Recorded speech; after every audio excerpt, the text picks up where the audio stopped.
Halo, hari ini saya akan coba sharing terkait presentasi karena topik ini juga sering menjadi permasalahan dan eh, apa ya keresahan saya sih. Karena banyak sekali orang yang eh, menurut saya cenderung membosankan ketika melakukan presentasi.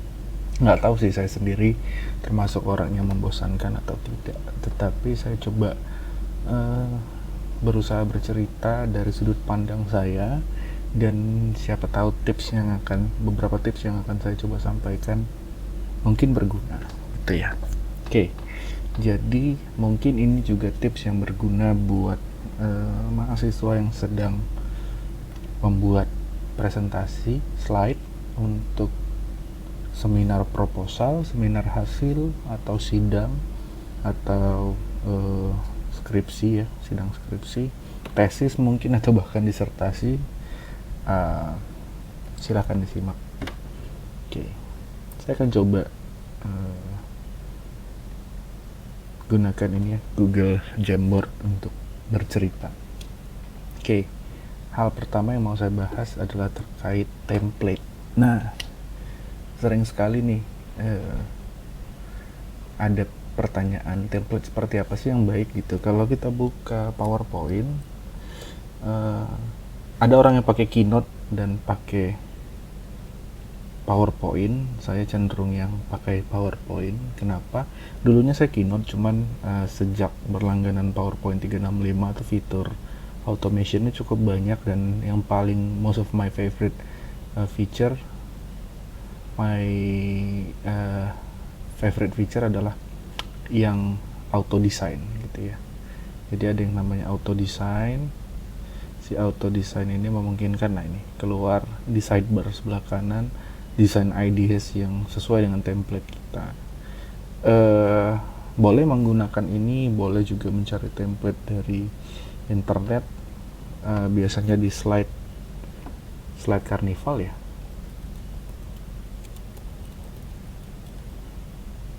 Nah, di slide Carnival itu free dan minimalis. Silahkan lihat di sini. Tapi yang mau saya sampaikan dari manapun slide template-nya adalah bahwa beautiful template may attract your audience. Kelihatannya wow ketika kamu pakai template. Apalagi sekarang beredar tuh template PowerPoint Netflix lah, yang templatenya motif Facebook, Twitter lah, bahkan ada template motif YouTube. Keren sih.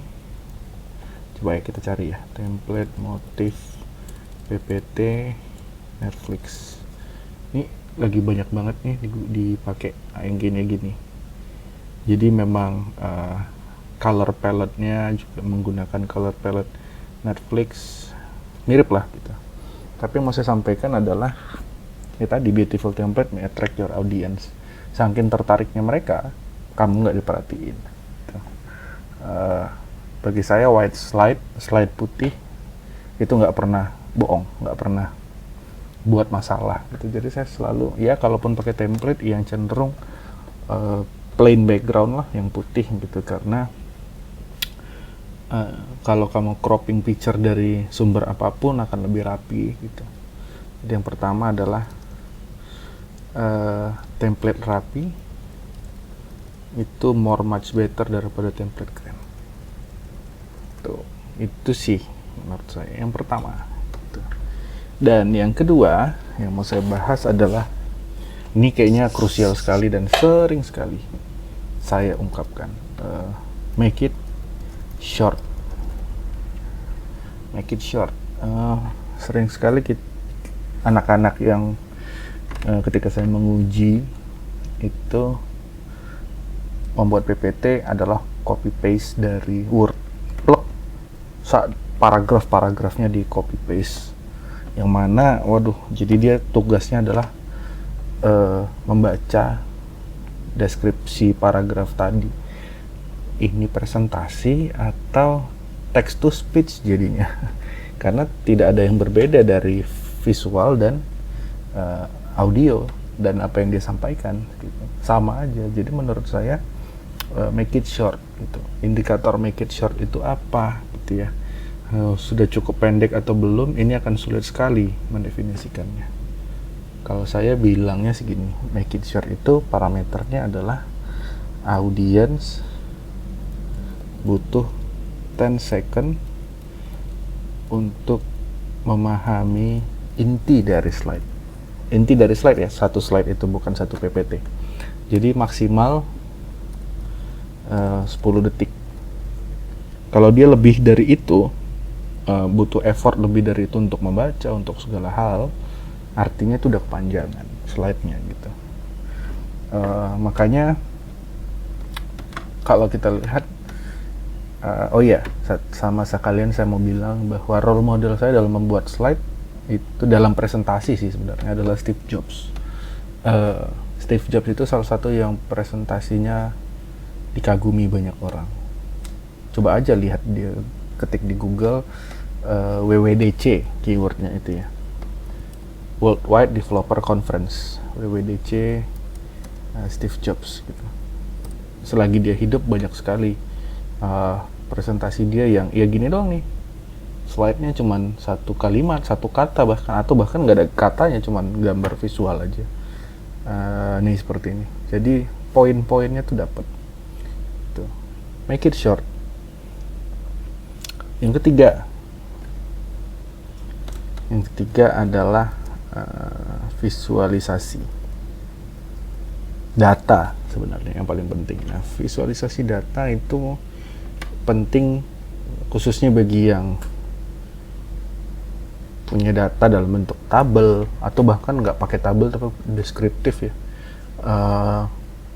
Didapati hasil uji performance dari 10 kali percobaan 9 berhasil, 1 kali gagal. Itu deskriptif dia tulis atau dalam bentuk tabel.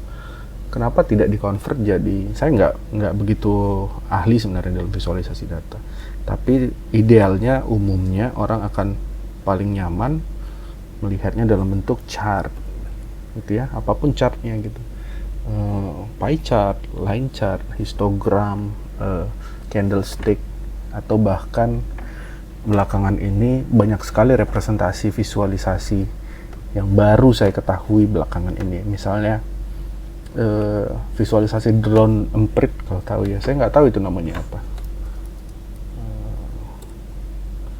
yang seperti ini. Nah, seperti ini. Jadi ada banyak node yang saling terhubung dan kita bisa lihat pola, macam-macam lah. Kalian bisa googling lebih lanjut. I'm not really good at data visualization. Silahkan bisa googling sendiri. Oke, itu sederhana aja. Yang keempat yang mau saya bahas adalah gunakan keywords. Ini hampir sama sih sama nomor 2. Ini mungkin wujud pemanfaatan dari make it short itu adalah gunakan keyword. Contohnya, saya punya kalimat kompleks yang kita bahas, misalnya latar belakang ya. Latar belakang misalnya wireless sensor network, dalam topiknya misalnya itu wireless sensor network dalam deteksi kebakaran hutan misalnya. Nah, ketika memulai latar belakang atau rumusan masalah, maka aspek yang mau dibahas adalah banyaknya titik api yang tersebar di hutan menyebabkan gini, mungkin bahasanya dibuat gini, luasnya hutan menyebabkan sulitnya untuk mengakses titik api gitu. Nah, kalimat yang sekompleks itu jangan ditulis komplit gitu, tapi gunakan keyword. Misalnya tadi luasnya hutan ya, hutan luas, lalu dikasih panah seperti ini, hutan luas, sulit untuk menjangkau titik api. Nah,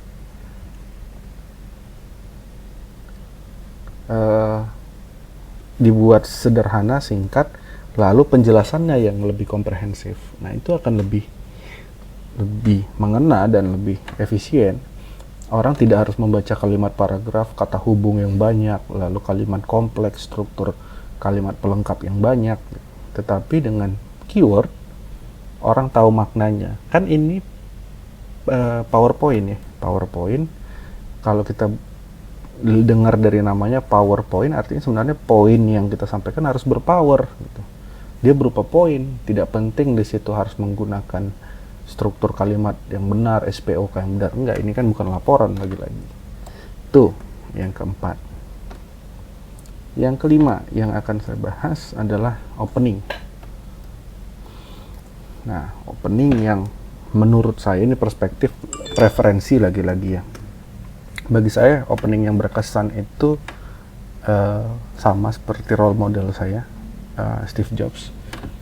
Jobs selalu membuka presentasi dengan kata pernahkah Anda.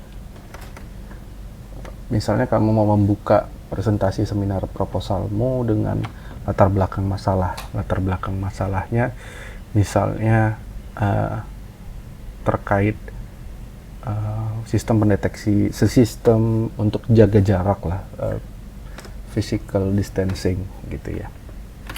Mungkin latar belakangnya kalimat pertama yang ketika Anda mulai diberikan kesempatan untuk berbicara adalah mengubahnya menjadi kalimat tanya. Misalnya, hadirin sekalian, pernahkah Anda merasa jengkel ketika berada di ruang terbuka, di ruang publik, tetapi banyak orang yang mencoba berdekatan dengan Anda padahal kondisinya lagi pandemi? Jengkel nggak sih? Kesel nggak sih? Kita udah jaga jarak, tetapi orang-orang tersebut tetap aja tidak mematuhi. Mungkin lagi di eskalator, lagi mengantri di lift. Nah, dengan kalimat tanya itu merupakan sebuah pembuka yang menurut saya attract the audience, mengajak orang merasakan perspektif kita. Oh iya ya, gitu. Dia akan mencoba memvisualisasi keadaannya. Opening dengan kalimat tanya ini sering sekali dilakukan Steve Jobs. Tidak hanya ketika opening, bahkan pergantian section, pergantian bagian pembahasan di tengah-tengah, dia kan juga lakukan kalimat tanya. Misalnya tadi, jengkel nggak sih ketika dia mau mengubah ke tujuan, misalnya kalian mau membahas tujuan penelitian, mungkin memulainya dengan kalimat tanya juga. Lalu bagaimana solusinya supaya orang-orang tersebut dapat menyadari bahwa jaraknya sudah terlalu dekat dengan kita? Adakah sistem yang dapat melakukannya? Nah, itu kalimat-kalimat yang mengantar seperti itu akan pertama out of the box, tidak biasa. Lalu tadi attract the audience dan membuat audience memvisualisasikan kondisi sebagaimana yang kita pikirkan dalam pikiran kita. Gitu. Itu tadi opening dan menggunakan kalimat tanya sebagai pembuka atau penghubung. Tuh. Oke, yang keenam yang terfikirkan oleh saya adalah terlihat yakin. Ini berbeda dengan percaya diri. Kalau orang bilang harus pede dong kalau presentasi, kalau saya enggak. Saya sendiri nggak akan pernah pede ketika presentasi di momen-momen penting. Kenapa? Ya kita selalu aja merasa ada yang kurang gitu. Mungkin materinya kita kurang paham, atau emang tegang karena audiensnya, pengujinya galak. Tapi yang bisa saya berikan adalah terlihat yakin itu lebih penting dari pede. Pede itu kita bisa dapatkan ketika kita memang menguasai materi. Masalahnya materinya sulit dikuasai. Udah dikuasai pun masih merasa kurang gitu. Ya udah, yang penting terlihat yakin. Walaupun kamu nggak menguasai materi, tetapi ketika kamu gesturnya yakin, audiens akan yakin. Ingat, satu hal yang saya selalu pegang adalah yang disampaikan penguji saya, bahwa saya adalah orang yang paling ahli di ruangan itu ketika memaparkan apa yang akan saya lakukan. Apa yang saya lakukan maksudnya, misalnya penelitian ya gitu ya. Jadi saya adalah orang yang paling ahli sebenarnya di ruangan itu, bukan penguji gitu. Apalagi audiens, penonton lainnya gitu. Ini ada cerita unik ya, ketika saya sidang tugas akhir S1, saya ingat sekali seorang penguji bertanya, menyuruh saya menuliskan rumus, kalau nggak salah rumus transformasi Laplace. Saya blank, nggak ingat, tetapi nekat aja saya tulis sesuatu yang dengan yakin, tapi nggak ada gestur ragu gitu. Ketika disuruh saya nggak mikir, langsung, oh ya sebentar Pak, saya tuliskan di papan tulis. Dan rumus itu bukan Laplace sama sekali, bahkan nggak ada nyambungnya gitu. Yang saya tulis itu ada saya lupa, tapi yang pasti bukan Laplace gitu. Dan penguji ya yakin aja. Ternyata pengujinya juga nggak tahu itu Laplace atau bukan gitu. Jadi terlihat yakin itu secret weapon gitu ya. Dan ketujuh, banyak ya. Ketujuh itu adalah sisakan sebuah bug, bisa saya bilang bug atau celah. Kalau ada celah-celah yang memang terekspos secara terbuka gitu, nggak usah ditutupin, nggak usah diperjelas, biarin aja bug itu, celah itu menjadi hal yang akan ditanyakan oleh penguji, oleh audien, siapapun itu. Tapi sudah Anda siapkan jawabannya gitu. Jadi jangan menutupi semua celah dengan segala hal yang perfect gitu. Kenapa? Karena nanti penguji juga pasti akan mencari kesalahan atau celah gitu. Kenapa tidak membuat celah yang memang betul-betul besar, yang bisa dilihat semua orang, tetapi Anda sudah siapkan jawabannya, sehingga nanti penguji akan berkutat di celah itu aja yang di topik yang dibahas, tetapi jawabannya kita udah punya gitu. Jadi emang sengaja dibuat ada celah yang akan untuk ditanya, yang dikritisi gitu. Padahal itu bukan sesuatu yang terlewat. Orang mikirnya ini sesuatu yang terlewat dari proses kerja kita. Padahal itu sengaja kita taruh di situ. Triknya gitu. Dan yang terakhir mungkin siapkan FAQ, frequently asked question, atau pertanyaan yang sering ditanyakan. Ini 7 dan 8 sebenarnya sama aja sih. Tapi kalau 8 itu pendekatannya gini, lebih baik H-1 atau 2 hari Anda latihan dengan latihan presentasi gitu ya, demo dengan teman-teman, mungkin dengan rekan yang lain, lalu minta mereka untuk bertanya, mengkritisi apa sih yang masih ganjil, yang masih janggal dari pemaparan Anda. Lalu siapkan jawabannya. Di inventaris mungkin bisa 10-20 pertanyaan, lalu dibuat jawabannya, tetapi FAQ ini tidak ditunjukkan ketika seminar, ketika presentasi. Simpan aja bahwa nanti ketika itu ditanya, Anda sudah siap dengan jawaban yang lebih rapi, dengan bahasa yang lebih jelas gitu, sehingga terlihat lebih profesional dan tidak mencari jawabannya seinstan mungkin ketika ditanya gitu. Saya rasa ke-8 tips ini bisa menjadi pegangan atau panduan singkat untuk membuat presentasi. Lagi-lagi ini adalah persepsi saya. Di luar ini masih banyak tips dan trik yang lain atau yang lebih sesuai dengan masalah Anda, spesifik mungkin.